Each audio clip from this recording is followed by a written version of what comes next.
যে বলে সয়ে গেলে দুঃখটাও নাকি এক সময় সুখ হয়ে যায়, হয়তো সত্যি তাই।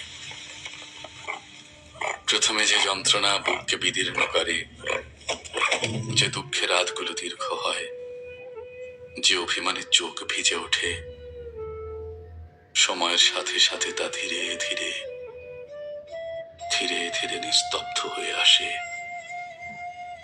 নিস্তব্ধ হয়ে আসে।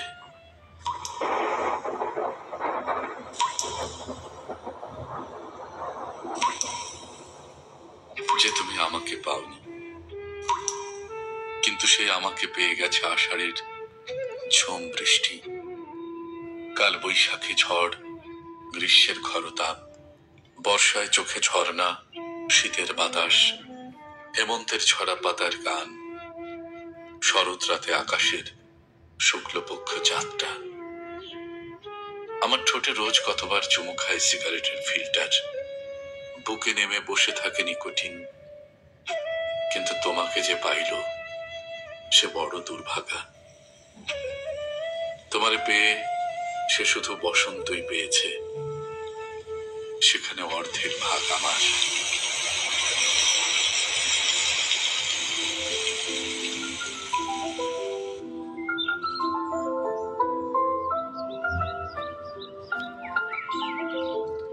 রুদ্রনীল চৌধুরী একটা ভালো লেখা উনি বলেছেন, কবিতাটা পাঠ করেছেন, খুবই পছন্দ হয়েছে আমার, তাই আমি এটা আমার রান্নাতে আপলোড করলাম।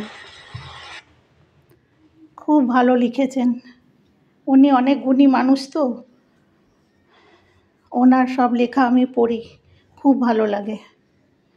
এই রান্নাটা ফিশ গ্রেভিটা আমি তৈরি করেছি যেভাবে, সব লেখা আছে পাশে, আপনারা ওইভাবেই করবেন, খুব ভালো হয় খেতে। সাদা ভাতের সঙ্গেও যেমন খাওয়া যায়, সেরকম পোলাও, ফ্রাইড রাইস সব কিছুর সঙ্গেই খেতে ভালো লাগে। খুব ইজি একটা রেসিপি। সবাই ভালো থাকবেন, সুস্থ থাকবেন। আমার রান্না পছন্দ হলে ফলো করে পাশে থাকবেন। এতক্ষণ ধৈর্য ধরে আমার রান্না দেখার জন্যে অশেষ ধন্যবাদ সকলকে।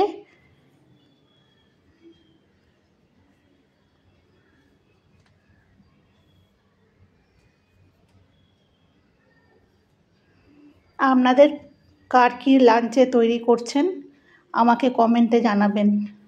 আজকে আমি করেছি ফিশ গ্রেভি এটা, আর করেছি উচ্ছের একটা ভাজি, আর করেছি ঢ্যাঁড়সের একটা তরকারি, আর একটা ডাল।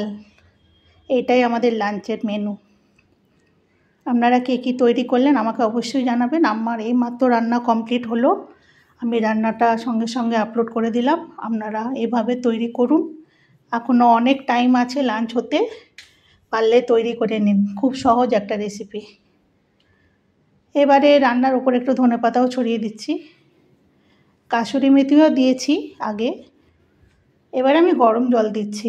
আমি যে কোনো রান্নাতে গরম জল দিই, ঠান্ডা জল দিলে রান্নাটা মানে আপসেট হয়ে যায়, রান্নাটা ঠান্ডা গরমে মিলে যায়। এবারে মাছ ভাজাগুলো বিছিয়ে দিচ্ছি উপর থেকে। খুব সহজ একটা রেসিপি, আপনারা অবশ্যই ট্রাই করবেন, আমাকে কমেন্টে জানাবেন।